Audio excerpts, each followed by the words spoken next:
Hey there! This lovely manhwa is titled, I Am Trying to Divorce My Husband, But We Have a Child. If you love stories like this, please like, subscribe, and turn on notifications so you'll never miss the next episode. Getting reincarnated sounds cool until you realize you're the side character everyone wants dead. Seo Yuna was just your average 20-something woman living her best life reading fantasy romance novels when the universe decided to play the ultimate prank on her. After dying in a car accident, because apparently crossing the street is more dangerous than dragon slaying, she wakes up in someone else's body. Not just any body, mind you, but that of Elisha Rubelin, the doomed villainess from The Birdcage, the very last novel she had been reading. And naturally, it had to be an R-rated angst fantasy romance novel, because regular reincarnation is apparently too mainstream. Elisha's life reads like a country song written by someone having a particularly bad day. Her parents died in a carriage accident, leaving her broke and alone because dear old dad managed to bankrupt the family business before his departure. She's basically an orphaned, penniless noble with the worst luck in literary history. Enter Duke Albert Rubelin, a man who smokes cigarettes like they're going out of style and has all the warmth of a medieval tax collector.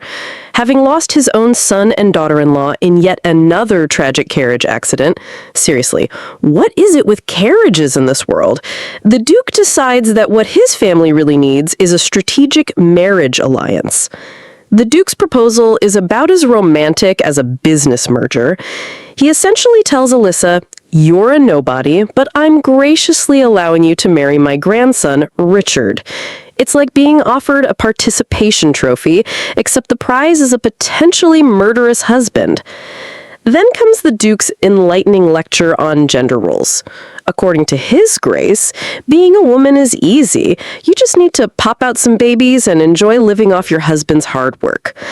Elisha, who literally just started her period, is internally calling him an old geezer while maintaining the kind of fake smile usually reserved for customer service jobs.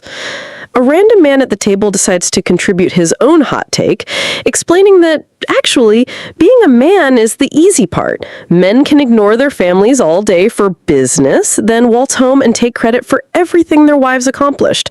It's like a Victorian-era mansplaining convention in there. Speaking of Richard, the groom-to-be is fashionably late because he's apparently playing hero in the mountains, fighting thieves to improve territorial safety. The Duke thinks this is pointless, and honestly, Richard seems about as excited about this arranged marriage as someone getting audited by the IRS. Throughout all this, Elisha keeps having vivid memories of the original story, standing with Richard under starry skies, watching him embrace another man, plot twist, and seeing glimpses of her character's doomed future. She remembers that in the original novel, Elisha becomes obsessively in love with Richard and eventually gets murdered by him. It's like having spoilers for your own life, except the ending involves your death. The story culminates with the Duke sliding a marriage certificate across his desk, complete with illegible fancy handwriting and someone named Randa's signature already on it. Elisha realizes she's about to sign away her fate, but she's determined to rewrite the story. She's got roughly 10 years before her character's scheduled death, and she's planning to use every single day to avoid the whole getting murdered by her obsessive love for her husband situation. Essentially, this is the story of a woman who died, got reincarnated as a villainess in a romance novel, and now has to figure out how to avoid getting killed by her future husband while navigating the world's most dysfunctional arranged marriage. It's like Pride and Prejudice meets Final Destination, with a hefty dose of gender commentary thrown in for good measure. Elisha's got her work cut out for her. She needs to survive a loveless political marriage, avoid becoming the obsessive villain from the original story, and somehow not get murdered by a man who's currently off playing a vigilante in the mountains. Just another day in the life of an isekai protagonist, really, because nothing says happily ever after like trying not to get murdered by your own husband. After signing the marriage certificate, The actual wedding ceremony happens with all the enthusiasm of a tax audit. An attendant in fancy ceremonial robes pronounces Richard and Elisha husband and wife before some goddess named Aren, complete with mystical pink glowing effects and ethereal lighting. It's very pretty, very official, and absolutely nobody involved seems happy about it. Elisha clenches her fists with fiery determination, declaring to herself that she just needs to survive 8 years in this duchy before making her great escape. She's basically treating this marriage like a really expensive, really long prison sentence with good room service. When Elisha gets shown to her new quarters as the Lord's wife, she's absolutely blown away by the luxury.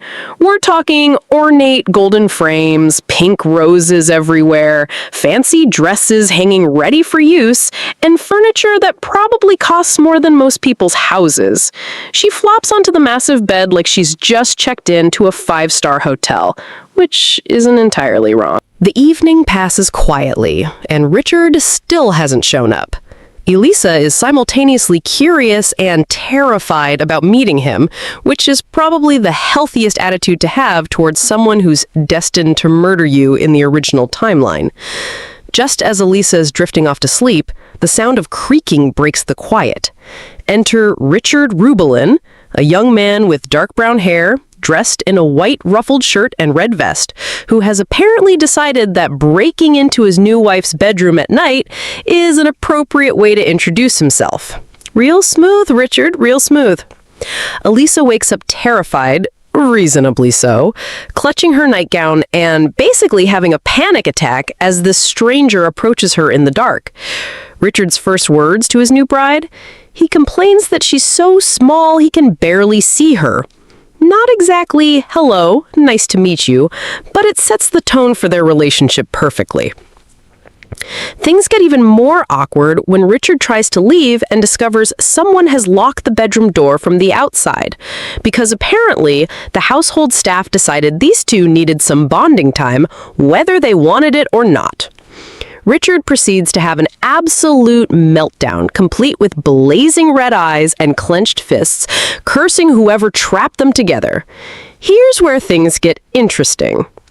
Richard has magical wind powers. It's a hereditary trait of House Rubelin that gives him complete control over wind, and he's apparently ready to use it to blast down the door. Elisha watches in terror as her new husband glows with light blue energy, threatening to kill whoever locked them in. Nothing says romantic wedding night quite like magical death threats. Eventually, the drama dies down, and Richard ends up falling asleep on an ornate couch, leaving Elisha to contemplate her situation. She decides she should probably introduce herself properly since he is, technically, her husband now. Elisha nervously approaches the sleeping Richard and gives what might be the most awkward introduction in literary history. She tells him she's Elisha Lohengrin, now Elisha Rubelin, and that it's a pleasure to meet him. Richard's response? Complete silence. The man doesn't even acknowledge her existence. Elisha's internal commentary is priceless. She decides that whatever kind of person Richard is, he's definitely incredibly rude, which, let's be honest, is a pretty fair assessment of someone who breaks into your room, complains about your size, threatens to murder people, and then ignores your attempts at polite conversation. The next day, Richard marches straight to his grandfather and demands to cancel the marriage. The Duke, smoking his cigarette like a chimney, reminds Richard that he made this promise before a goddess and can't just break it. Richard's brilliant counter-argument: he claims he never actually took any wedding vows, which is technically true, but also completely missing the point.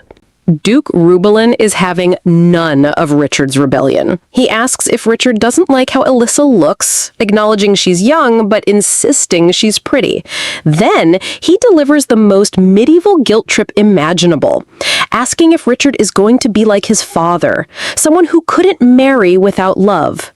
The Duke's solution is basically a breeding contract with a time limit. Stay with Elisha until you come of age, preferably have some children, and then you can marry whoever you actually want.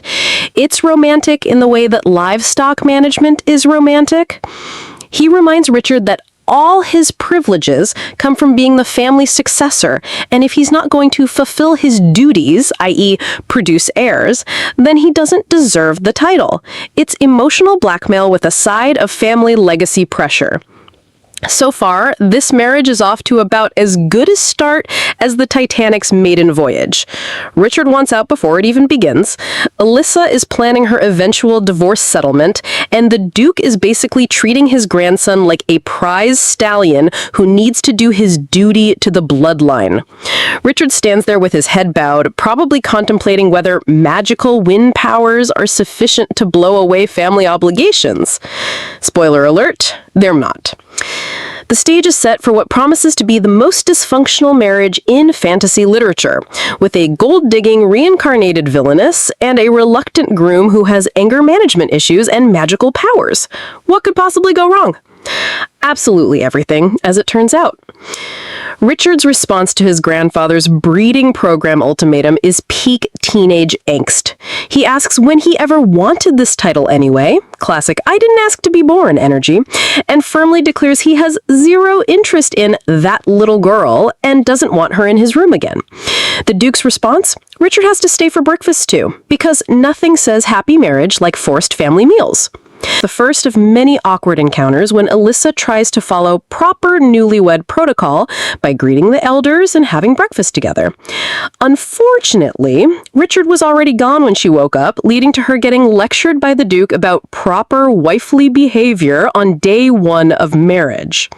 When someone suggests that sharing a room will help the newlyweds grow close, Richard explodes again, shouting that he already said he wouldn't share a room with her. The man has commitment issues that could fill their own psychology textbook. The Duke's solution to Elisha's apparent lack of wifely skills, he hands her a book titled Qualities of a Good Wife and assigns her a teacher to help her study it. Elisha's immediate reaction that it's probably a useless book full of boring material is spot on. She's basically been enrolled in Victorian wife boot camp against her will. Elisha's days become filled with the kind of finishing school activities that would make any modern woman want to stage a revolt. Balancing books on her head, embroidery, manners lessons, and Duchess etiquette. It's like Princess Diaries, but with more existential dread and fewer makeover montages. The one silver lining? Once classes end, she has free time to explore the massive library. House Rubelin's library becomes her refuge, where she can actually learn useful things about this world instead of how to curtsy properly. After witnessing more confrontations between Richard and his grandfather, where the Duke literally treats Richard like a breeding horse, Elisha has a strategic epiphany. She realizes that Richard is just as trapped in the situation as she is, making him a potential ally rather than an enemy. Her attempts at friendship, however, go about as well as you'd expect. When she tries to put a blanket over him while he's sleeping at a desk, Richard immediately assumes it's some kind of seduction attempt orchestrated by his grandfather. The boy has trust issues deeper than the Mariana Trench. Richard's paranoia reaches new heights when he accuses Elisha of trying to seduce him on the Duke's orders. Elisha's confusion is genuine. She literally has no idea what he's talking about regarding seduction. Her innocent attempt at basic human kindness gets interpreted as some kind of master manipulation scheme.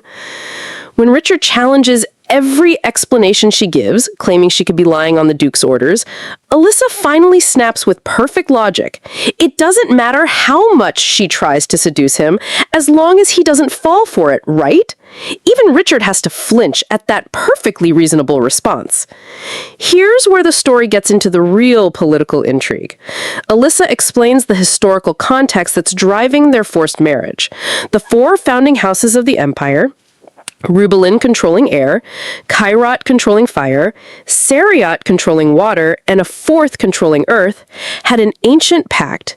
House Heir took the throne, with House Rubelin serving as a check against tyranny. But over time, the imperial family got greedy and started wanting House Rubelin's power too.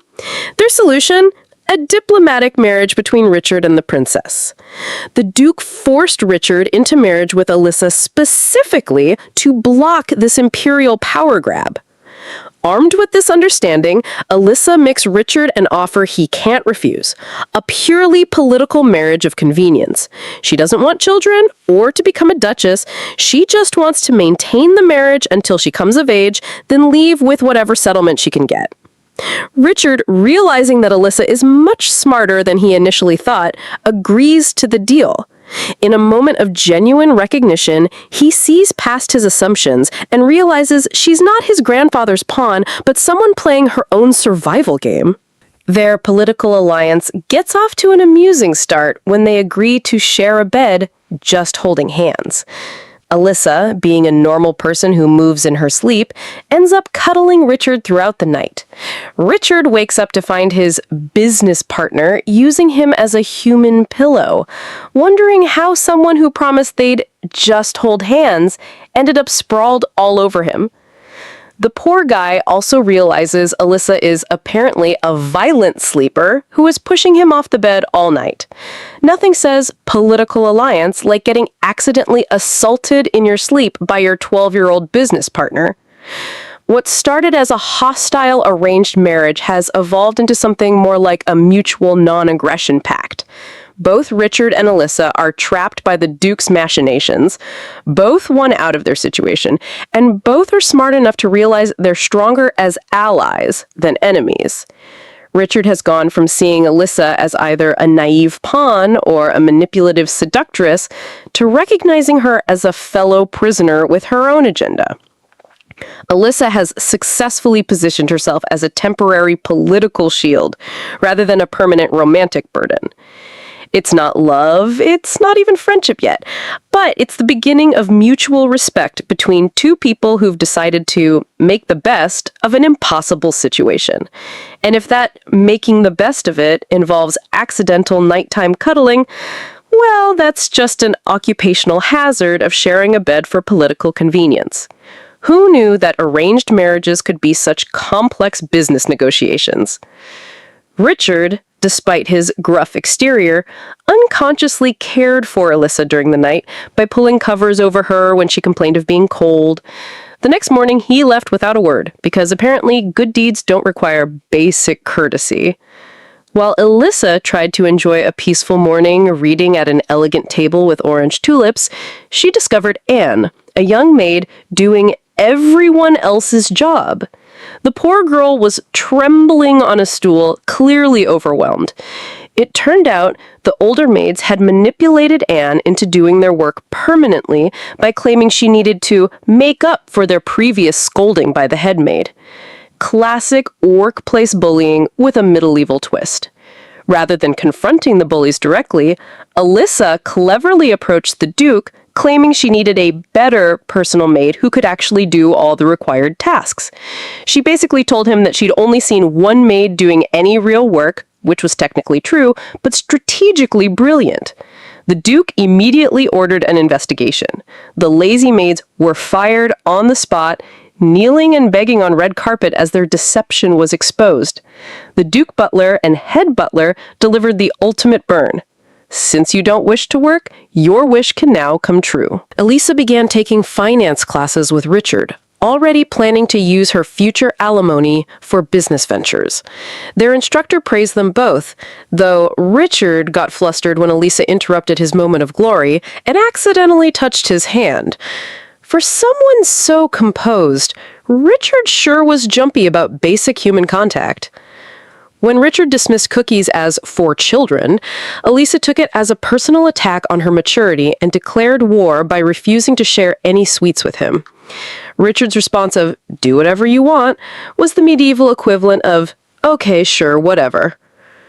While Elisha and Anne were out shopping for snack business ingredients, their carriage was attacked by monsters. Just as a giant scorpion creature was about to turn them into medieval Happy Meals, Richard appeared with dramatic blue energy swirls and lightning effects, destroying the monster in one blow. He noted that thunderstorms were always effective, like a medieval weather-based superhero. After the rescue, Elisha thanked Richard earnestly, while he maintained his smug, "I have no expectations of a cookie-loving child" attitude. Meanwhile, Anne wondered if Elisha was genuinely kind or just naive for looking after a younger maid, despite her own injuries and trauma. The big day turned out to be their departure for the Imperial Hunting Festival. The Emperor had invited them specifically to verify that Elisha actually existed and wasn't just a fabrication to avoid Richard marrying into the imperial family. The 15-day journey began 4 days after receiving the invitation, with Elisha exhausted from the frantic preparations. During the carriage ride, when Elisha asked about the crown prince and princess, Richard's assessment proved prophetic. Complete garbage and repulsive piles of garbage. His harsh judgment would soon be validated in spectacular fashion. Upon arrival, Elisha felt overwhelmed by the intense scrutiny from the assembled nobles. The crown princess's mother immediately delivered backhanded compliments, calling Elisha a proper lady of the islands, even if you are just pretending to be one. The maternal pride was strong with this one. Even hedgehogs think their babies are cute, as Elisha wisely observed. Crown Prince began orchestrating seating arrangements like a medieval wedding planner with control issues, clearly intending to separate Richard and Elisha. However, Richard shocked everyone by refusing to leave his wife's side, declaring it natural for spouses to sit together. This public display of unity left observers commenting that Richard had become a complete fool in love. The Crown Prince's true nature emerged during what should have been a celebratory toast. Instead of offering a proper drink to Ansel, a white-haired nobleman who had missed previous gatherings, the prince accidentally poured grape juice all over the man's head. The sadistic performance continued as he mockingly suggested Ansel should start washing his hair with grape juice since purple looks better on you. The assembled noblewomen burst into cruel laughter, suggesting Ansel should permanently dye his hair that color. Elisha sat in horrified disbelief, wondering if everyone had lost their minds as they participated in public humiliation disguised as entertainment.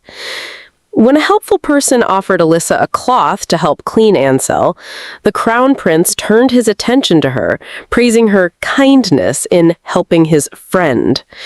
Just as he prepared to humiliate her with another glass of red liquid, a mysterious windstorm suddenly erupted. The magical windstorm sent the dining room into complete chaos. Wine spilled everywhere, including onto someone named Christian's white uniform, who became furious and demanded to know who was responsible. As Christian struggled against restraint, threatening revenge, other nobles commented that he sounded like a minion working for a villain, and questioned why he couldn't just leave quietly. In the aftermath, Richard quickly helped Elisha escape the situation. When she thanked him, he explained matter-of-factly that she was a Rubelin now, which was why he helped her. Elisha smiled brightly, acknowledging his reasoning, but adding that he still chose to help her anyway, calling him "my dear husband." Richard's awkward response and quick departure revealed his discomfort with genuine gratitude, leaving Elisha realizing he didn't actually feel like helping her, but did it out of duty. Later, as Elisha tried unsuccessfully to clean grape juice stains from her dress, her maid lamented that sitting next to the troublemaker had ruined such a pretty dress and prevented her from having tea time with the other ladies. Secretly, Elisha was relieved. The incident had given her the perfect excuse to avoid the forced socializing she dreaded. The section ended with Elisha and her maid crouching behind bushes after hearing people talking nearby. Elisha warned her maid to stay quiet and crouch down, suggesting they were about to overhear something significant. The adventure was clearly far from over. Of the imperial forest, they both witnessed a scene that would change everything. 3 mysterious cloaked figures moved through the sacred hunting grounds with sinister purpose. And what troubled Elisha most was that they bore no coat of arms, an alarming breach of protocol for anyone permitted on imperial territory. The leader, shrouded in dark green, spoke in hushed but menacing tones about their target, Lord Richard. Elisha gasped in horror as the gravity of the situation became clear. Should they alert the Imperial Knights? But what if the Emperor himself had orchestrated this plot? The political implications made any course of action dangerous.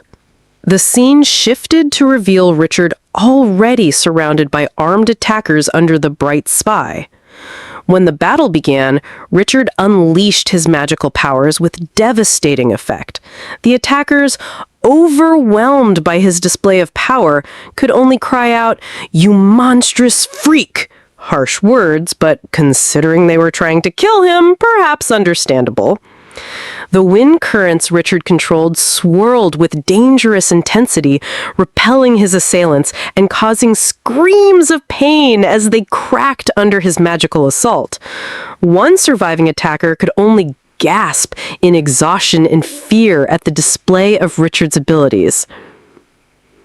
Elisha sprang into action, dashing through the wooded area while calling for her servant to follow. When she reached the Rubelin Knights, she burst into their presence, panting and gasping from her desperate sprint. The knights initially showed skepticism. After all, they were on the supposedly protected Imperial hunting ground. But Elisha pressed her case with intensity, her teal eyes blazing with conviction.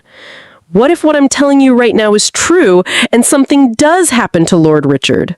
The dark-haired knight understood immediately, his purple eyes fixing on his subordinates as he posed the crucial question, "Do you think Duke Rubelin will allow such a thing to go unpunished?" The knights fell silent, finally grasping the severity of the situation. Elisha reminded them of their blood oath to House Rubelin, a promise that could not be broken under any circumstances. Elisha mounted her black horse and rode swiftly into the woods, her light pink dress flowing behind her. She recognized Richard's magical signature in the violent blue wind that swept through the forest, but something felt wrong, rougher and more violent than usual. When they finally found Richard, he was bleeding heavily, his dark blue uniform with ornate gold buttons stained with blood. Elisha rushed to support him as he collapsed, crying out his name in distress. The aftermath was swift and far-reaching. The hunting festival was immediately canceled. Nothing ruins a party like attempted murder. Duke Rubelin requested investigative authority from His Majesty, and although the Emperor was initially offended by the implicit criticism of his security, he ultimately granted the authority to preserve his public image. While Richard recovered in bed with his right arm carefully bandaged, Anne the maid made a disturbing discovery. She had seen one of the attackers casually walking through their own manor's hallways like he owned the place. Following him secretly, she watched as he entered Duke Rubelin's office. What she overheard there changed everything. It was Duke Rubelin himself who had orchestrated the entire assassination attempt against his own grandson. The full scope of the deception became clear. The entire incident had been carefully staged political theater to demonstrate that House Rubelin remained strong and influential. Richard had been used as an unwitting pawn, his near-death experience serving as proof of the family's continued importance and power. The visits from nobles that followed weren't well wishes, they were political meetings to capitalize on the dramatic events. When Elisha decided to tell Richard about his grandfather's betrayal, Richard's response stunned her. "You don't have to tell me. I already know." Richard then revealed the horrifying truth about his past. As an illegitimate child, he was considered the biggest embarrassment to the prestigious Rubelin family. When his father was alive, Duke Rubelin had hired assassins to kill the young boy. Richard had survived by hiding in dark alleys and sewers while killers searched for him. After his father's death, Duke Rubelin's attitude changed dramatically, not out of love, but out of necessity. He needed Richard to carry on the bloodline and serve his political ambitions. The cruel irony wasn't lost on Richard. His bastard birth didn't matter as long as he could serve the Duke's purposes. Richard's eyes glowed red with determination as he made his declaration. I'm going to put an end to House Rubelin. Elisha's perspective on Richard shifted completely. She had thought he was merely a moody teenager, but now she understood the depth of his suffering. Acting on pure emotion, she embraced Richard, offering him comfort and support he had never received. Sitting on an ornate sofa with his bandaged hand in hers, Elisha made a promise that would change both their lives. I will be on your side. No matter what happens, I will always be on your side. You can count on me. Richard processed this unexpected alliance and simply replied, okay. But the word carried the weight of a partnership that would reshape their future. Meanwhile, in the imperial palace, political wheels were turning. The emperor summoned his advisor Heir for an early morning audience, discussing the threat that Rubelin of the Storm posed to the empire. What would you do with a pawn that could possibly become a queen? The emperor asked strategically. I would do anything to get rid of it, Heir replied without hesitation. When the emperor pressed about what to do when force couldn't be used openly, Heir smiled cunningly. You can always come up with an excuse, Your Majesty. The solution he proposed was both elegant and historically rooted: the Oath of Brothers, an ancient pact between the four houses that contributed to founding the Arencia Empire. Under this agreement, if three houses decided to rebel for just cause, the imperial family couldn't completely destroy them. Conversely, if the imperial household required assistance, the three houses were obligated to protect the imperial family. While the oath might prevent direct assassination, it could certainly be used to corner Richard and force him into an impossible situation. The story reveals a complex web of family betrayal, political manipulation, and survival.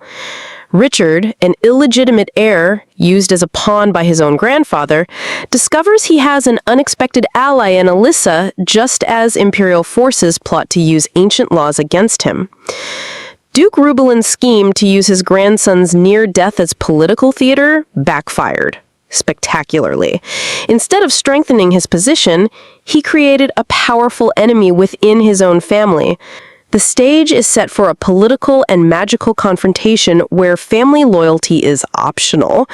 Assassination attempts are business strategy, and the only person Richard can trust is the wife he initially didn't want. Back at the Rubelin estate, life settled into a semblance of normalcy, despite the underlying tensions.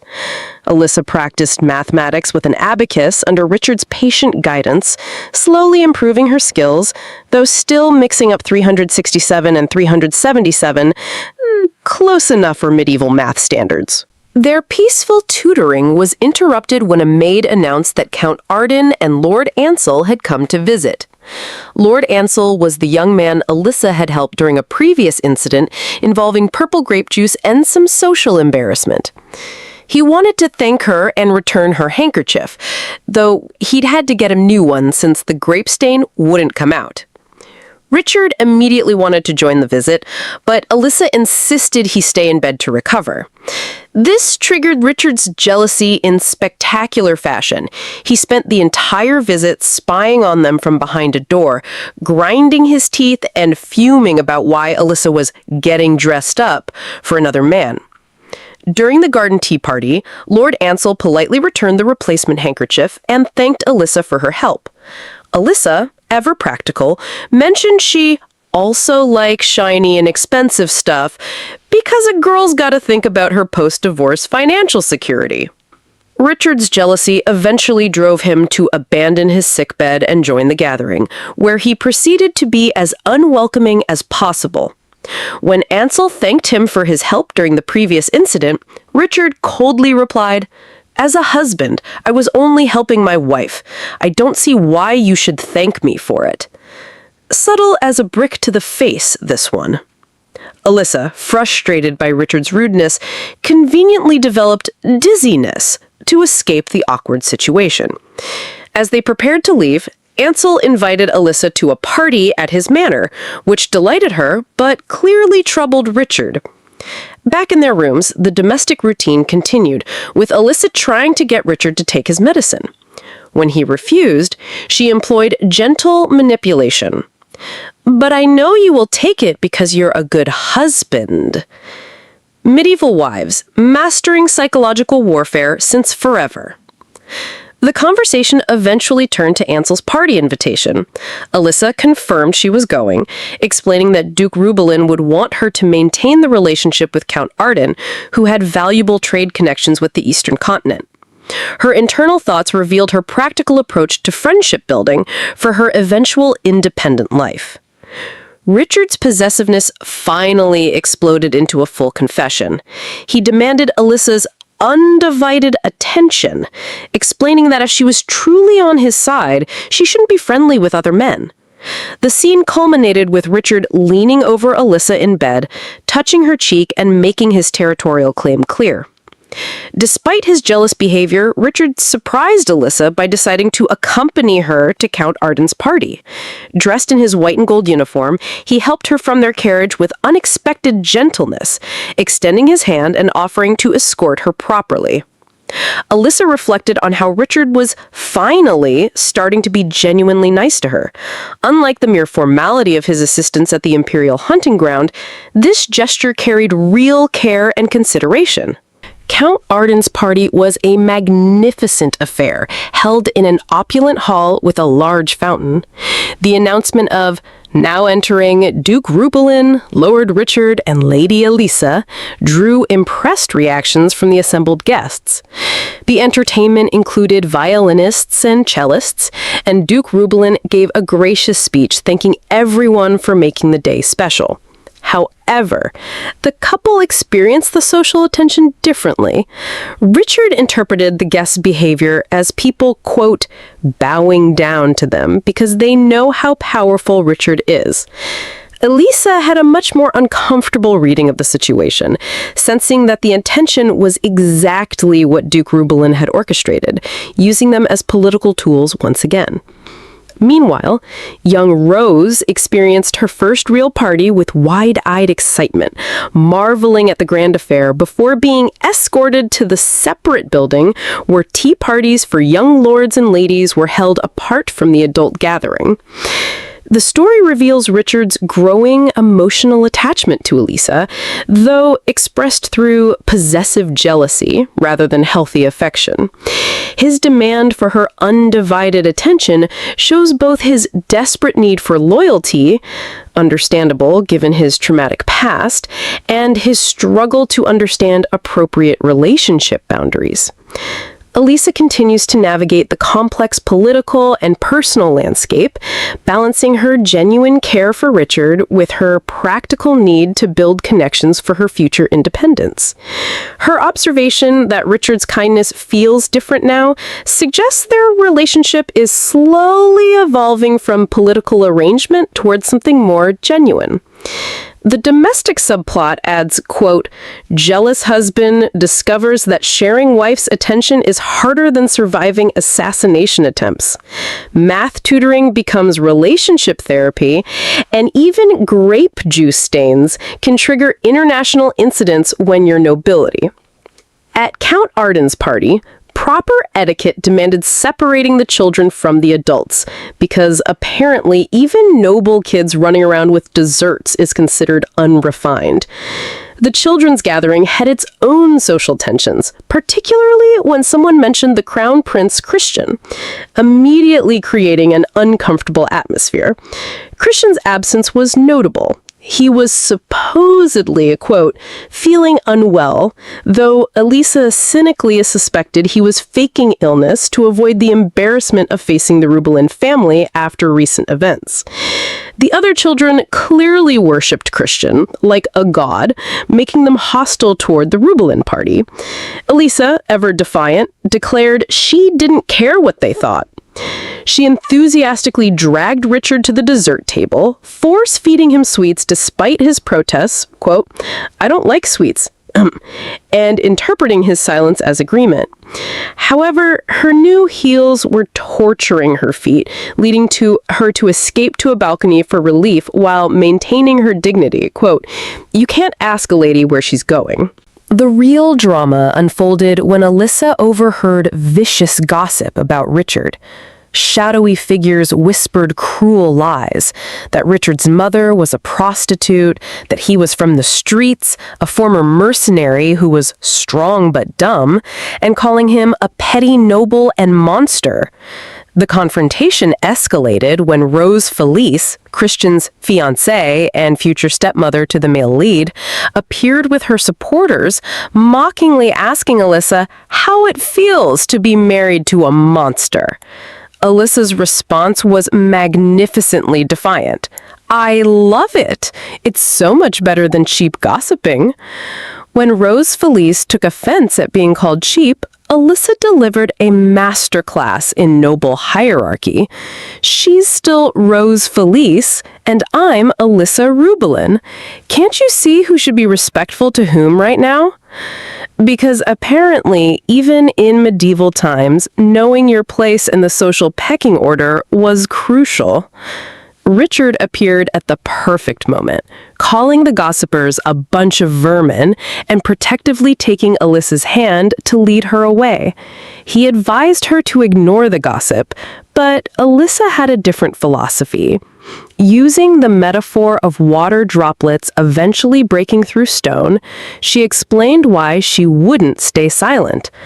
"I decided to be on your side, so I hate the idea of not doing anything even more. So you have to be on my side too. If anyone ever says anything bad about me, you need to blow them away with your wind." Richard was deeply moved by having someone truly on his side, someone willing to stand up for him despite being scared. His protective instincts extended to practical care.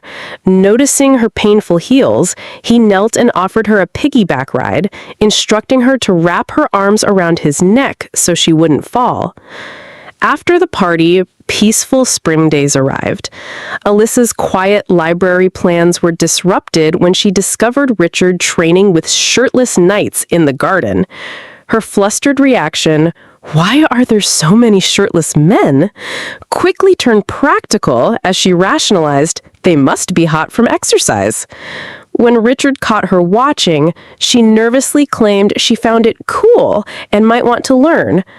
Richard immediately offered to teach her sword fighting, causing Elisha to hastily retreat before he could make it a serious offer.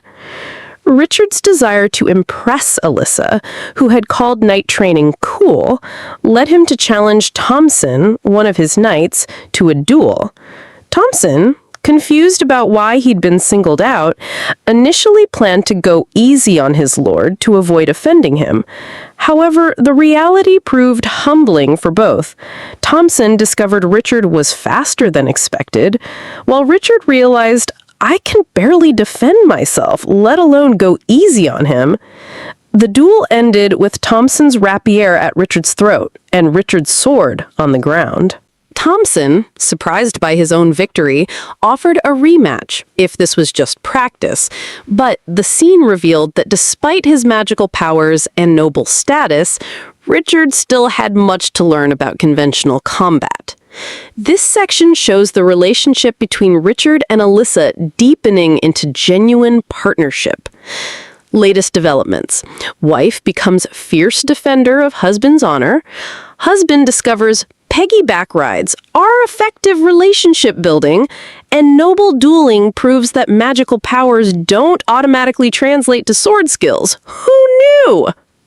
Richard's sword duel ended with brutal honesty. He admitted the outcome would be the same in a rematch. Meanwhile, Elisha pragmatically planned her post-divorce life, studying maps and identifying potential territories to purchase, because even in medieval times, real estate research was essential. The peaceful spring ended abruptly when Duke Rubelin received an imperial decree invoking the ancient Oath of Brothers. With Crown Prince Christian conveniently sick, Elisha correctly suspected he was faking. The Emperor ordered Richard to fight in the Perrin Kingdom War on behalf of the Crown Prince. Elisha's distress was overwhelming. Despite knowing from the original story that Richard wouldn't die, she couldn't bear the thought of him suffering on the battlefield, sobbing that she didn't want Richard to go to war. Duke Rubelin, pressured by the war deployment, made a cruel demand. Richard and Elisha must start trying for a baby immediately to secure the bloodline. Richard's response was explosive. He refused outright and, when pressed about his duties as heir, declared he would give up his title entirely. This led to a dramatic confrontation where Richard essentially threatened to destroy House Rubelin himself rather than let others claim it. The patriarch, faced with his grandson's fierce determination and the reality that Richard meant more to the house's survival than his own authority, finally conceded to Richard's demands. Richard received only 1 month to prepare for deployment, unusually short, suggesting imperial urgency. He threw himself into intensive training in monster-infested forests, returning each evening exhausted and wounded.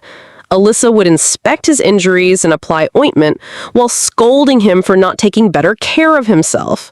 Their relationship deepened through intimate conversations about love and first experiences. Richard, wise beyond his years despite his traumatic upbringing, advised Elisha about the importance of being with someone she truly loved. His difficult background, mother's early death, uncle's betrayal, father's abandonment, grandfather's threats, made Elisha's care precious to him. The touching revelation that Richard didn't even know his real birthday led to Elisha choosing a birthday for him and preparing a celebration, showing how she was creating the family warmth he'd never experienced. On their last night together, Elisha gave Richard a protective pendant with a red stone and made him promise never to remove it. Richard shared the location of a secret passage near their wardrobe for her emergency escape, promising to find her wherever she was. Despite promising to wake Elisha for their goodbye, Richard chose to leave while she slept, believing it would be easier for both of them. Elisha's discovery of his departure devastated her. She felt betrayed by the broken promise while simultaneously worrying about his safety. With Richard gone, Elisha's position in the household became precarious. Duke Rubelin treated her with less respect, and some maids even began stealing her accessories, assuming Richard would die and the house would fall. Elisha responded decisively, dismissing the thieves and asserting her authority as Lady of House Rubelin. Duke Rubelin eventually recognized Elisha's capabilities and hired Argyle as her assistant. Over 7 years, Elisha transformed from a young bride into a skilled territorial administrator. She established communication with Richard through letters and dried flowers, maintaining their connection across the years. When drought threatened food shortages, Elisha developed innovative solutions using the territory's high-quality ironstone resources. She organized production of farming tools and weapons for trade, negotiating food-based agreements with the southern district plagued by pirates. Her policies reduced unemployment while securing food supplies through strategic trade relationships. At the emperor's birthday banquet, Elisha encountered Christian, who had recovered remarkably quickly after Richard's departure. When rumors circulated that Christian had faked illness to avoid military service, Elisha's diplomatic responses inadvertently pressured him into proving his courage by joining the reinforcements. After 7 grueling years, the war finally ended, with Richard earning the legendary epithet Rubelin of the Storm. When imperial messengers arrived expecting him to attend victory celebrations, Richard surprised everyone. He simply wanted to go home to Elisha. His single-minded focus on returning to his wife after 7 years of separation demonstrated the depth of their bond. Meanwhile, Elisha prepared for his return while grappling with their childhood divorce agreement, which specified separation when she came of age. Elisha touched the divorce papers sadly, thinking to herself that it was finally time for them to be used. Her marriage to Richard was a pledge made under the protection of Heir, the goddess of love. Because of that, their divorce also needed the goddess's permission. After this year, they could finally receive that permission, and Elisha had almost reached the promised age they both agreed on for the divorce. Elisha smiled and mumbled to herself. Even after becoming an adult, she had planned to manage the estate affairs as Rubelin's hostess until Richard's return. But with the news of the rightful owner coming back, she knew she would have to leave this position soon. When the butler said Richard would return in a few days, she never thought it would be so soon. The budget for the return celebration banquet had not even been completed yet.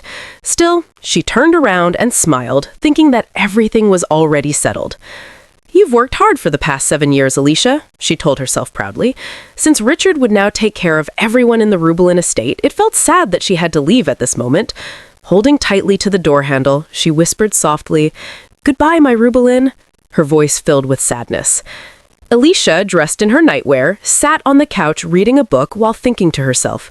Richard must have become an adult by now. From the letter she had read, his personality still seemed blunt, just like before. She wondered what his face looked like now. Then she noticed the wind blowing strongly against the window. She wondered why it was so windy, until she suddenly saw someone who looked like Richard. "Hello, Elisha," he called out with a smile. Elisha was shocked and quickly asked why he came sooner than expected. He grabbed her hand and said it was because he missed her. "Finally, our babies are now adults and the love can bloom just like we've always wanted." Elisha tried to shake off her thoughts and asked if he was tired and if they should go to the room. Inside, she wondered why he said he missed her and not the duchy. "Of course he misses you. Girl, come on. After all, it had been over 7 years. Anyways, her heart raced as Richard glanced at her and noticed her ears turning red. He smiled in quiet satisfaction. Alicia's cheeks were also red, and she felt very nervous, but she tried to stay calm. She asked if he wanted the servants to prepare a bath for him. He told her there was no need, as he had already washed up before coming. Then he took her hand and placed it on his cheek, softly asking if she wanted to touch him, saying even his hair had already dried from washing. "Oh, this is so cute!" Elisha panicked and asked why she would touch him. She quickly said they should go to bed since he must be tired from the long journey. Feeling flustered, she dragged a chair beside the bed. When he asked what she was doing, she laughed nervously and said it might be uncomfortable sleeping together, so she would sleep on the sofa instead.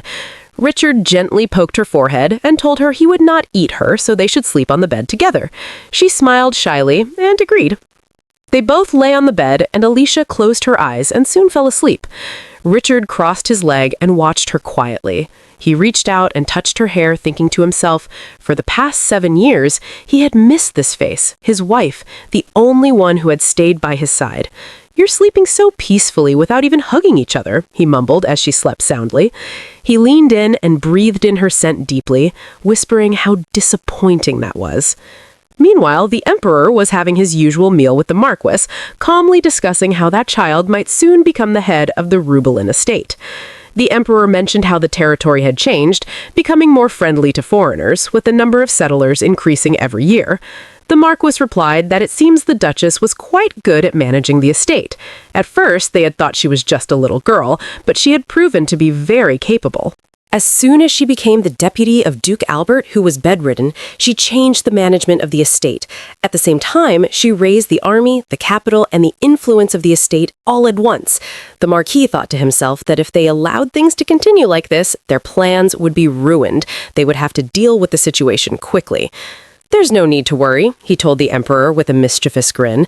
The emperor smiled in the same way when he replied that he had already taken care of it in advance.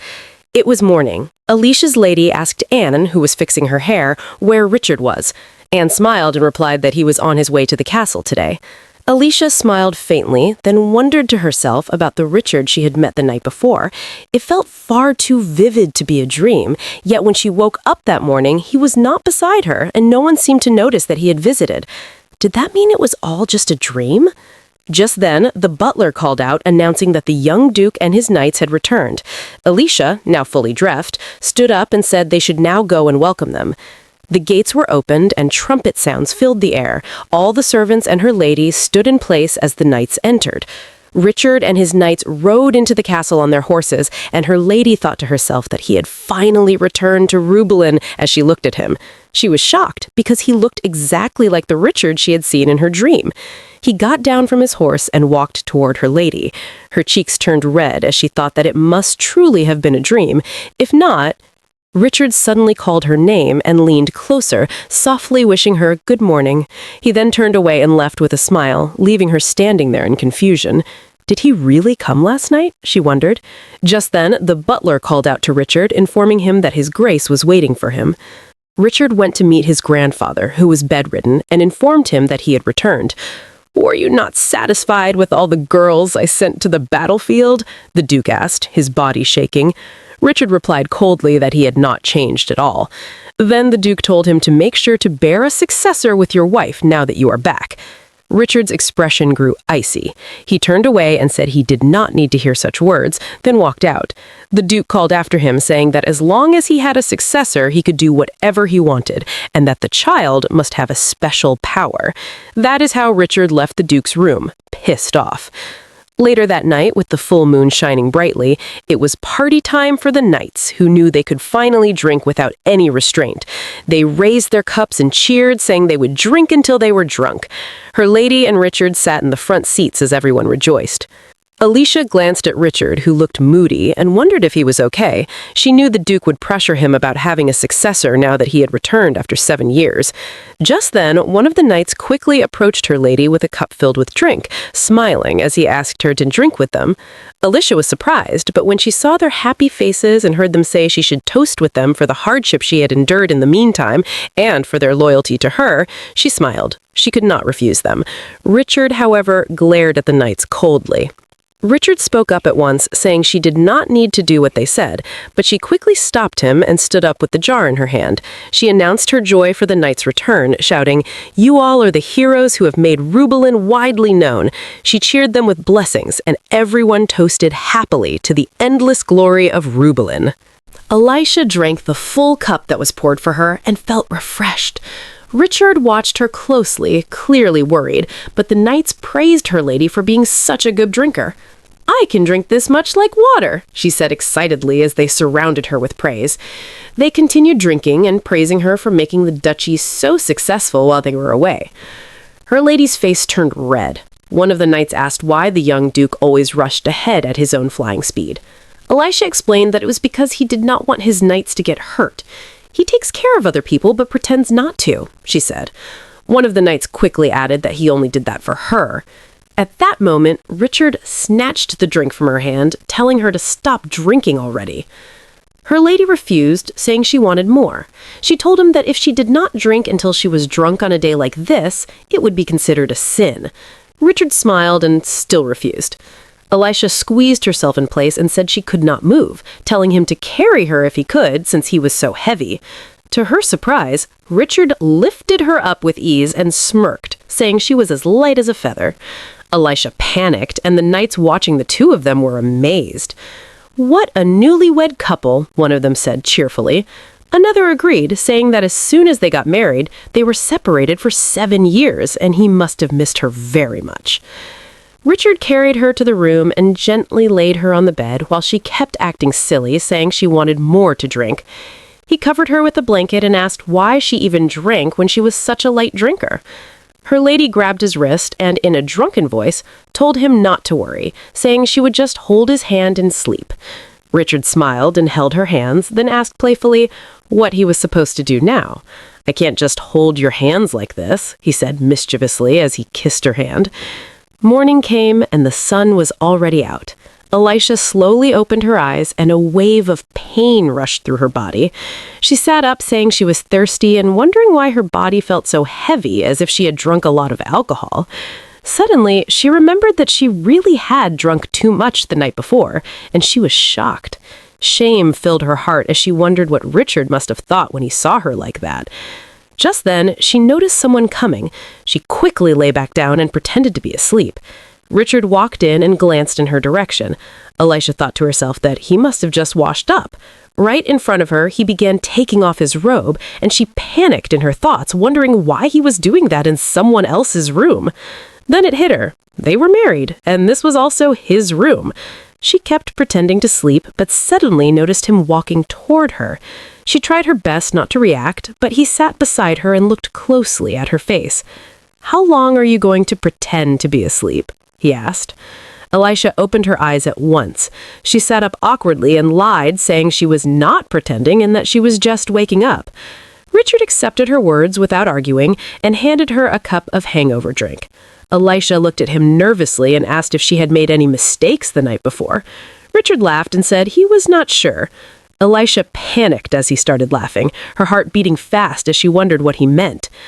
While in her office, Elisha could still feel her head ringing. The thought of Richard teasing her about drinking lingered in her mind. Just then, she sensed something strange and wondered what was happening outside.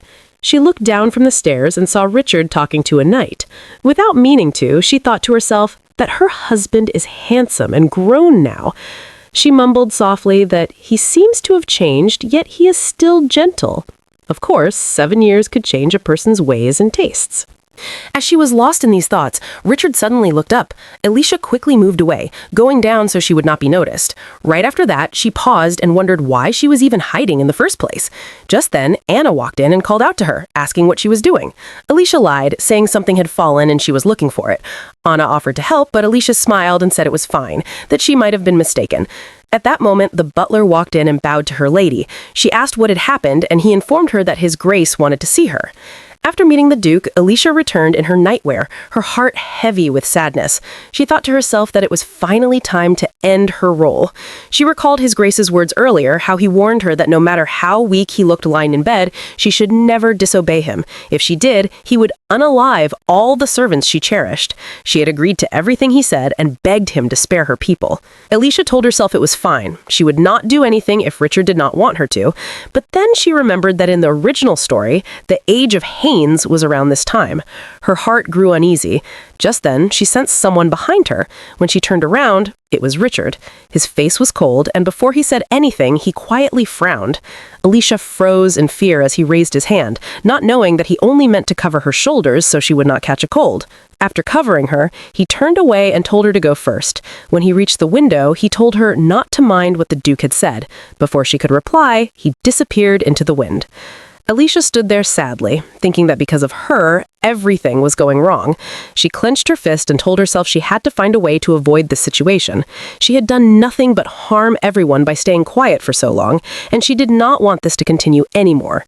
I have to divorce Richard as soon as possible, she said firmly to herself. It had already been a week, and that very night, Richard returned through the window as usual, exhausted. He was startled when he heard her lady call out to him, not expecting her to be awake. "It's already been a week. You go out every night and only come back when I'm asleep," she said, frowning. She added that if he felt uncomfortable because of what happened last time, they could start sleeping separately. Richard was surprised to hear her say that. He asked if she really didn't want to share the temporary bedroom. "But that would be more convenient for you," she said. "Not at all," he replied, thinking to himself that seeing her peaceful sleeping face lying next to him made it impossible to give up. Elisha smiled, glad that he was slightly inconvenienced by her, but she couldn't help asking why he went out every night. He looked away, hands resting on his neck, and said he had just gone for walks. Elisha wondered if he felt uncomfortable around her. She stood up and asked if it felt different flying for a walk. He asked if she wanted to join him. "Now?" she asked, surprised. "Of course," he said happily. Elisha quickly got ready in her sky blue dress and coat. Richard reached out his hand to her, and she asked nervously, "I won't fall, right?" Richard smiled and said, "You won't fall if I hold you." Oh my, this was so cute. Elisha hugged him tightly and asked, "Is it like this?" He smiled and carried her, assuring her she wouldn't fall. She panicked slightly, saying he mustn't let go. She closed her eyes as the wind began to whirl around them.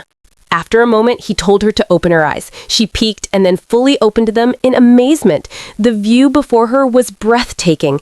"It's just like a dream," she exclaimed, turning to him with a chuckle and thanking him for letting her experience it. "Me too," he said, his cheeks turning bright red. It had been weeks since the night walk with Richard.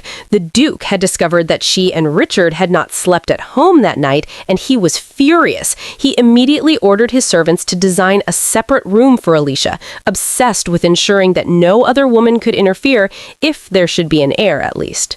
Elisha tried to avoid Richard, but she knew she needed to find the best way to handle the situation. She decided to go see him. When she arrived and he opened the door, she asked if she could come in. Immediately, she noticed he was still in his robes and quickly looked away, asking him to fix his clothes.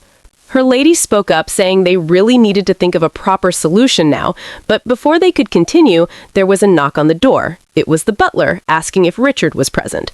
Richard opened the door, restless, and was informed that they needed to go to the Duke immediately because his condition had worsened and he might not survive. Richard was shocked.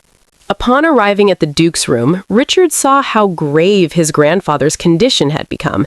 The doctor quietly advised him to prepare himself. Richard ordered everyone to leave, insisting he needed to be alone with his grandfather. Elisha wondered why the Duke had spent his life trying to build a family when in the end he would gain nothing from it. She bowed before leaving, silently wishing him peace. As soon as everyone left, Richard's expression darkened. He asked his grandfather to stay with him a little longer, saying only then would the hopes and desires the Duke could never achieve torment him painfully. In his final moments, the Duke could neither speak nor act. He could only watch Richard with annoyance. Instead, you choose to die comfortably. From now on, Rubelin will be mine, grandfather, Richard said coldly, his tone mocking. The Duke immediately suffered a heart attack. Richard helped close his eyes and left, telling him to watch from hell. Oops, that was a heartless way to send him off. In the snowy forest, a child was running when he suddenly fell. When he looked back, monsters were everywhere. He screamed, his bag of cherries spilling all over the ground. As expected, Richard took charge, with Elisha there to explain the situation to him. Just then, Anne knocked and came in with snacks. Alicia's eyes lit up, and she happily asked if Anne had brought snacks. Anne nodded, and Elisha gratefully accepted them, reminding her that it was her duty. Anne glanced at Richard and Elisha and couldn't help but think to herself that they looked like a couple sent from heaven. Her face, however, saddened at the thought of her lady divorcing the Duke. Why would that happen, she wondered. Elisha noticed her and smiled as Anne showed her a letter that had just arrived. The couple looked at it together. It was from Count Arden, the man who had helped them while they were in the system. Elisha quickly explained to Richard who he was. Richard asked why he had sent a letter. Elisha smiled as she opened it, explaining that she had asked him for a favor. She read the letter aloud. It was a warm reply, saying her construction villa would be completed in a month and she should be ready to move soon. After reading it, Elisha thought to herself that it was finally time to talk about her plan. During Albert's funeral, she couldn't leave because Richard had been standing there like an emotionless man. But now he seemed fine. It was clear he could handle the affairs of the territory on his own without her. Richard noticed her looking at him. Their assistant, standing in the corner, bowed and reported that all the paperwork that came in today was completed. Elisha thanked him for his hard work. She excused them both, then turned to Richard. "Do you have a moment? I have something to tell you." He stood and came closer, asking, "What's wrong?" She nervously said it wasn't urgent, but thought they should discuss it in advance. In her mind, she couldn't bring herself to say out loud that they should get a divorce. Even though their marriage had been just a matter of signatures, she had lived as the hostess of the territory for 8 years. Elisha knew she needed to speak to Richard so he could live happily with someone he truly wanted, not someone chosen for him by his grandfather, Albert. Just as she was about to speak, the door slammed open. A knight stomped in, apologizing for barging in, but insisting it was urgent. "A large number of monsters have appeared in the western forest, and many people have been injured," he announced. Richard and Elisha were shocked. Richard quickly turned to her and said, "We'll talk later." She nodded, telling him to be careful. He left immediately, giving orders to his knights to follow him as he went to investigate first. Her lady thought to herself that it was strange how monsters had been appearing more and more these days. Last winter, there had been reports of monsters that had never appeared in the western forest. Not long ago, there were reports of monsters showing up in the northwest forest. She wondered if it was simply because spring had come, increasing their numbers. Or is something provoking the monsters, she thought. Just then, someone called out to her, reporting that there had been an avalanche on Mount Luke. Elisha was surprised. She asked about the extent of the damage and was told that 20 houses had been buried, but thankfully, there were no major casualties, thanks to evacuations after early warning signs. Elisha felt relieved and immediately ordered that supplies and food be prepared for the victims. Agul bowed and offered to dispatch the knights to deliver aid, but her lady refused. She insisted she would go herself, accompanied by the knights. Soon, they arrived at the mountain. Her lady rode her horse alongside the group, and upon seeing the damages, she was taken aback. The village had been swept away. Losing homes before spring had even arrived was particularly troubling. Elisha quickly dismounted and approached the villagers, asking if anyone had been hurt or buried. They all shook their heads, but a little girl spoke up. Her brother had gone to the woods in the morning to gather firewood and had not yet returned. Elisha's heart sank when she learned that he had gone to the western forest, the same western forest where monsters had been reported. Poor boy. Elisha knelt and asked the girl softly for her name. Liana, the girl replied. She also asked for her brother's name and was told it was Jonathan. Elisha hugged her gently and called her a brave girl for taking care of the house even in her brother's absence. The knights will find him soon, so let's wait a little, she assured her. Elisha thought confidently to herself that they needed to find the boy as soon as possible and ensure his safety. She held Liana's hands, silently wishing Jonathan would stay safe until help arrived. Meanwhile, in the western forest, Jonathan was hiding behind a tree, unsure of what to do. He couldn't go back because monsters were swarming everywhere. The supplies had arrived and were being distributed. Elisha called out to a ghoul asking how things were going. He reported that everyone had already been moved to the nearest village, and they were still handling a few problems at the site. Since there were many people and victims in the nearby village, it looked like they would be safe if they could reach it. Elisha told a ghoul they needed to provide relief for them and to arrange for more guards in case of unexpected events. She then turned to Lawrence and asked about the search for Jonathan. "We found footprints that look like the child's on a path in the western forest, so we'll find him soon," he said. Elisha told him she would go with them. Lawrence pleaded with her, warning how dangerous the western forest was, but anyone who knew Elisha understood how stubborn she could be. She silenced him, saying she believed the Knights of Rubelin could protect her if anything went wrong. Lawrence nearly melted at her words. Elisha glanced at the sky and thought to herself that it was getting dark. They really needed to find the boy quickly. One of the knights drew her attention, showing her the body of a yeti. She wondered why a monster that usually hid in high mountains, away from humans, was here. "I think there might be another avalanche. Shouldn't we return to the village?" the knight suggested. Elisha shook her head. "If I were a monster, I'd find a quiet and safe place away from humans, like in the forest or a cave. Something is definitely luring them," she thought. As they continued searching, the weather suddenly darkened. Agil warned her that it looked like it would snow. He suggested she head back while the knights continued the search, but she refused. Lawrence pleaded again, warning that if it snowed as the sun set, the search would become almost impossible. They tried to convince her it was too dangerous to be out there, but just as Elisha was contemplating retreat, they heard a child scream. They followed the voice and found Jonathan. Elisha felt immense relief. She called out to him, saying they needed to leave quickly because his sister was waiting. But Jonathan, trembling, pointed behind her. Elisha spun around and saw a dire wolf leaping aggressively toward her. "Is this how I'm going to die?" she thought. She closed her eyes and shouted, "No." Suddenly, a soft light appeared from her hand, calming the wolf. Instead of attacking, it growled softly. She slowly opened her eyes, realizing she felt no danger. Immediately, Lawrence leaped forward to strike the wolf, and the knights surrounded her and the child. Elisha froze, unsure what to do. Then, a sudden gust of wind hit her face. Her eyes widened as she realized the energy. It was her husband. She turned, and there he was. Richard stepped forward, commanding everyone to step back. How dare they lay their pawns on his Elisha? The wolves roared in pain as Richard unleashed his powers on them.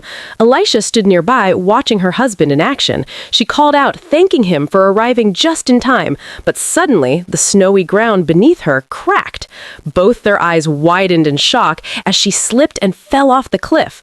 Without thinking, Richard dove after her, catching her in his arms. Though he managed to hold on to her, he couldn't control the direction of their fall, and they plunged into the cold stream below. The knights panicked, calling out to them, but there was no sign of them in the water. Under the icy surface, Richard struggled desperately to rise, but the current was strong. He never let go of her, determined to save them both. After what felt like an eternity, they finally broke the surface, gasping for air. Richard felt an overwhelming sense of relief. It would have been dangerous if they hadn't reached the surface in time. He pulled her out of the water and laid her on the ground, calling her name, but she didn't respond. Panic surged through him. Richard decided to perform mouth-to-mouth resuscitation, desperate to bring her back. He pressed on her chest, pleading for her to wake up, until finally she coughed out the water. He lifted her into his arms, aware that her body temperature was dropping fast. Finding a nearby village for help was the only option. Richard wished to reach it at all costs. When Elisha finally opened her eyes, warmth surrounded her. She looked around, wondering where she was. Glancing up, she realized it wasn't the Duke's mansion. Beside her, she saw a bare chest. Just then, Richard spoke softly. "Are you awake? How's your body?" Elisha's heart raced. She panicked and asked why they were like this. Confused, Richard listened as she repeated, "Why are we hugging without clothes on?" "This is an abandoned house," Richard explained calmly. "Our clothes were wet and there was no other option." Elisha remembered how they had fallen off the cliff and slowly calmed down. "I'm fine now," she said, though deep down she knew she wasn't. Lying there with a shirtless man, she had nowhere to look. Richard insisted they have to sleep like this, even if she disliked it.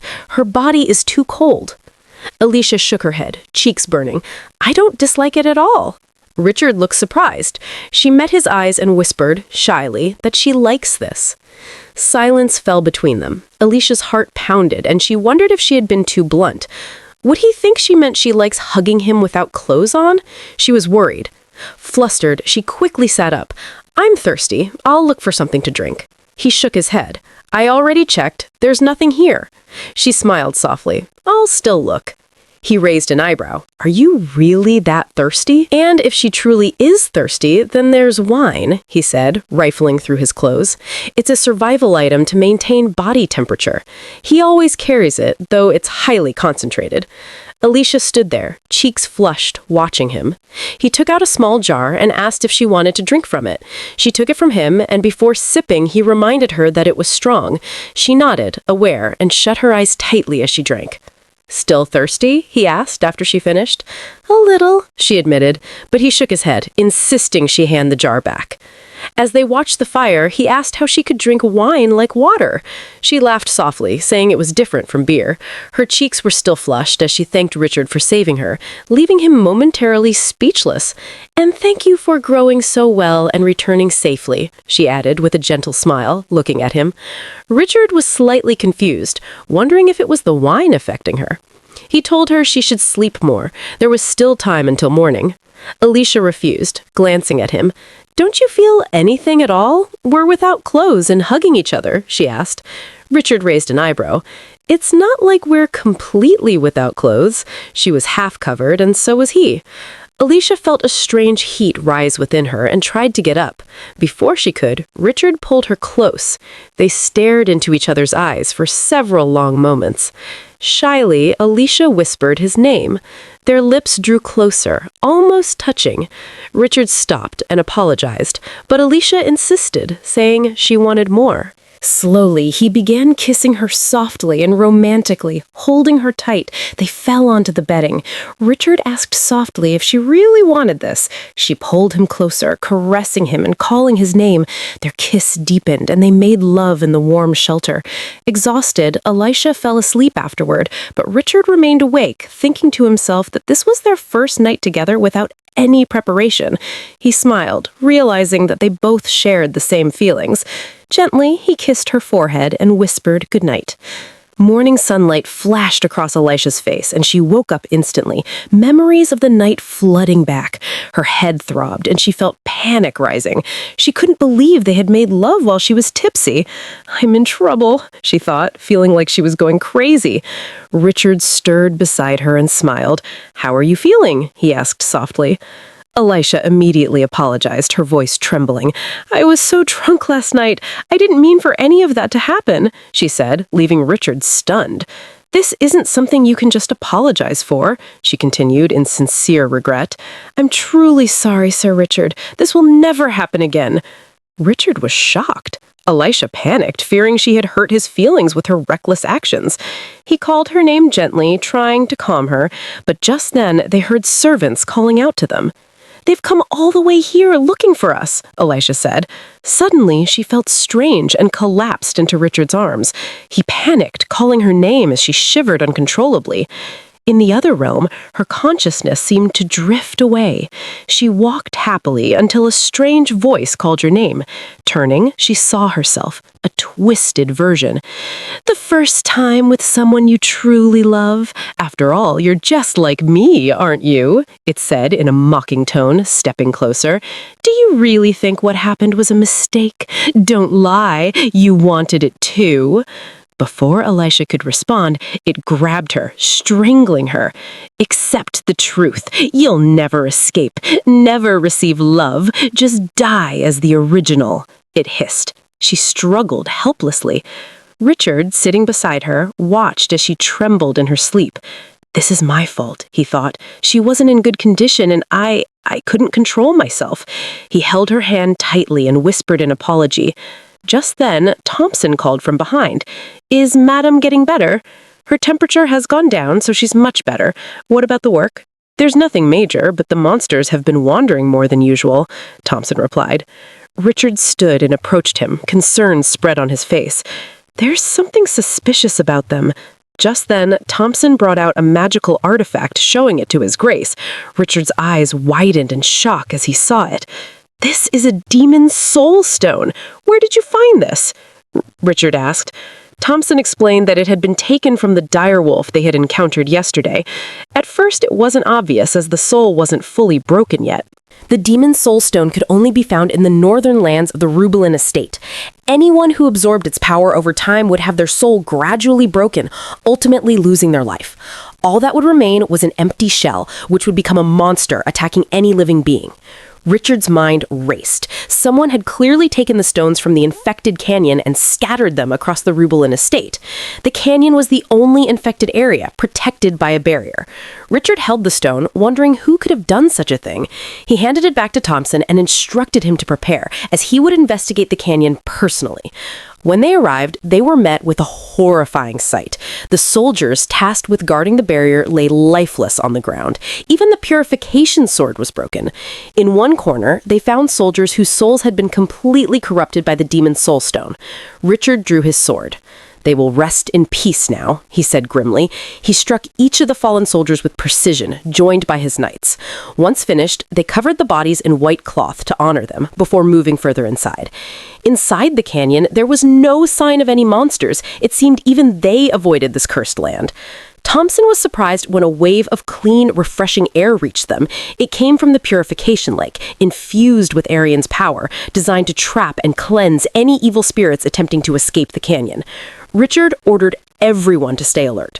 "Do not feel safe just because we're near the lake," he warned. "They don't know what might just pop out of nowhere." As he turned, something caught his eye and his expression darkened. A figure in human form appeared, clearly a monster. "Is this human?" Richard asked cautiously. The creature didn't respond. Richard commanded it to speak if it still had consciousness, warning that if it didn't, he would let it rest in peace. Still, the monster remained silent. Richard concluded it was beyond saving and used his powers to make it disappear. The creature collapsed, and Richard approached to strike it with his sword. To his shock, the monster suddenly spoke. "I've been waiting a long time for this, my desire." Richard froze, sword still embedded in its chest. What does it mean by his desire, he wondered. Thompson called out, alarmed. "Your Grace, are you okay?" Richard shook his head, trying to steady himself. "I'm fine," he said. He withdrew his sword, instructing Thompson that there was nothing more here and that they should head back. As they began to leave, a strange sensation coursed through him. The monster's presence felt eerily familiar. Suddenly, something struck Richard in the chest. Thompson shouted again as Richard collapsed to the ground. Everyone rushed to his side. Meanwhile, Elisha was in her room, now fully conscious and having her meal as Anne explained the recent events. Yes, it's the reason so many monsters have appeared lately. His Grace went to the infected land personally to investigate. Elisha's brow furrowed as she considered the implications. Could it be the Emperor, she wondered? Recently, a large number of people have been flowing into the Rubelin estate. It was clear to her that the goal was to disrupt Rubelin, weakening its influence by endangering the lives of its own people. Anne, sensing her lady's worry, said energetically, "Don't worry, my lady. His Grace will handle it. I'm sure of it." Elisha smiled softly. Of course he will, she thought. But then a pang of concern hit her. She hadn't seen Richard for several days since what happened in the cabin. She remembered the strange dream she had, wondering if Richard's attitude toward her would remain the same. What if he's hurt by an unwanted relationship like in the original story? What if he dislikes me? She couldn't explain why she felt this way, but she knew the situation was far different from the original. Just then, a maid hurried in, stomping nervously, and informed her lady about his grace. Elisha's heart skipped. At this point, I'm so confused. What happened in that canyon? Who was that monster in human form that seemed familiar to Richard? This is getting really creepy. Elisha rushed over to see Richard, worried because the maid had told her he fainted at the ravine. Although it was reported that he was safe and had returned, her lady's worry didn't fade. She wondered if he had been badly hurt. As she approached from behind, she heard Richard telling everyone to keep a distance from him in case something unexpected happened. Elisha called out to him, and he noticed her. She asked how he was feeling and rushed to hug him, but he dodged her, saying, "Next time. We'll talk next time," and left, leaving her lady standing there, surprised. Richard got to his room and took off his clothes. He mumbled to himself that he almost got dirt on Elisha. His whole body carried some dirty energy. He looked at himself and thought about how he had almost hugged her when they met. Earlier, Thompson had advised him to be more careful around others for now, because although healthy people usually wouldn't have problems, bad energy could spread to weaker people and make them faint. Richard was worried he might pass it on to Elisha, so he decided to stay away from her for a few days. He wondered what the monster meant by desires. Usually, he wouldn't care about such things, but this particular one was bothering him and making him concerned. A ghoul brought him a broken pin found near the ravine, which bore the mark of the Viscount Rojas family on the back. Judging by this, if it really was Viscount Rojas, it meant the Emperor had a hand in it. Richard thought of this because Viscount Rojas was one of the nobles close to the Emperor. The Emperor's in-law, Marquis Felix, was known for running errands for the Emperor. A ghoul told His Grace that he would have someone follow the Rojas family, but Richard said there was no need. He would go himself, and Elisha was coming with him. He ordered a ghoul to make preparations within 3 days. Why was Elisha coming with him? A ghoul bowed and left. Meanwhile, Elisha was in her room, thinking to herself that the Duke was avoiding her. It was obvious he was acting like nothing had happened, but to avoid her so bluntly? Just then, Anne came in happily from behind. "Is your lady all right? Please don't worry too much. He's healthy. Nothing will happen," she assured her. Elisha smiled, thinking that Anne believed she looked worried because her expression seemed troubled. Elisha told Anne that she knew Richard was strong. Anne suggested she get as much rest as she could and promised to make her recovery tea. She also ordered Anne to tell the household she would be having dinner in the kitchen. Elisha thought to herself that she shouldn't just assume he was avoiding her. At least they should meet to talk. Maybe he acted that way because he was too busy. The butler came to inform her that Richard planned to eat alone because the bad energy at the contaminated land could sometimes affect weak people. "He's worried about you, so it's best that you don't eat with him," he advised. Elisha told him she understood, but deep down, it made her sad. It was night and the full moon was out in the sky. Richard remained in his office, working on some documents, his glasses perched on his nose. Just then, he heard Alicia's voice from the doorway asking if he was in. She stepped inside, saying she had come because she needed to talk to him about something. He gestured for her to go ahead. "It seems you're still bothered by what happened. Just think of it as an accident. We're married, it shouldn't be a problem," she said nervously. Richard thought to himself, how could she call it an accident? Elisha continued, suggesting they pretend it never happened. Richard reflected that it really shouldn't be called an accident since they were a couple, but since she said so, he decided he would let it go. He dropped his glasses and approached her. She told him not to worry about it, but Richard gritted his teeth and coldly said, "I have no intentions of doing that." His expression hardened. Then he walked to the door, opened it for her, and told her to go back to her room, warning that she would be in danger if she got too close to him. Elisha smiled and didn't argue. Just like that, she left, saying goodnight. The moment she was gone, he shut his eyes sadly, sank to the floor, and asked bitterly when she would finally accept him. These two really lacked communication, and that's what sucks in this relationship. 3 days later, it was finally departure day. Anne and her lady were getting into the carriage, while Elisha noticed Richard boarding a different one. After that night, they had barely spoken, and it might be awkward and uncomfortable for them to go together. Anne called out, noticing her lady's expression. "Why don't you look so good? Are you tired?" Elisha replied softly, "Don't worry, I'm just thinking about random things." They were all set, and the carriage began moving. Looking out the window, Elisha thought to herself that they were finally heading there. She felt strange leaving after so long. It felt as if she might never return. But then she reminded herself she really had to go now because she was getting a divorce. A divorce? Is it really happening already? Anne noticed her lady's unusual mood and asked again if she was truly all right. Elisha assured her, saying she felt better after lying down. 5 days into the journey, Elisha, who had never grown tired of traveling in a carriage before, began to notice nausea and caught a cold. They reached a spot and Richard ordered the carriage to stop. He said, "We'll be camping here today." He thought to himself that although the mansion wasn't far from here, if they kept going, Elisha's condition might worsen. Besides, his aura was gone, so it was safe to meet her. Arriving at her tent, he saw Anne and asked how Our Lady was doing. She replied she was getting better and asked if he wanted to see her. Richard entered and called out to her. Elisha sat up anxiously, weak, and he told her to get some rest. She insisted they couldn't rest for too long here and that she was really okay now. Just then, Anne called from behind, saying she had brought food and urging her to eat. But the moment Elisha saw it, she disliked the smell and suddenly felt like vomiting. Richard reached out to her, but she pushed him away and ran out of the tent. Anna looked confused, but Richard told her not to worry and that he would chase after her lady so she should stay back. He rubbed her back as she vomited, asking if she was all right or if they should get a doctor from the nearest village. "It's just, I'm feeling sick from motion sickness. It's no big deal," she said. But Richard insisted, noting that she hadn't eaten and also had a high fever. Elijah forced a smile and said she would see a doctor once they arrived at Akaroa. She walked away, telling him not to worry about her and to have his meal. As she walked, she grew nervous. Thinking to herself, she realized she hadn't seen her period this month. Could it be that she was carrying Richard's child? The thought shocked her. She was scared because Richard had tried so hard to end the family line, and if he found out she was pregnant with his child, he might resent her even more. In the original novel, Richard had truly resented an unwanted child and even told her to get rid of it.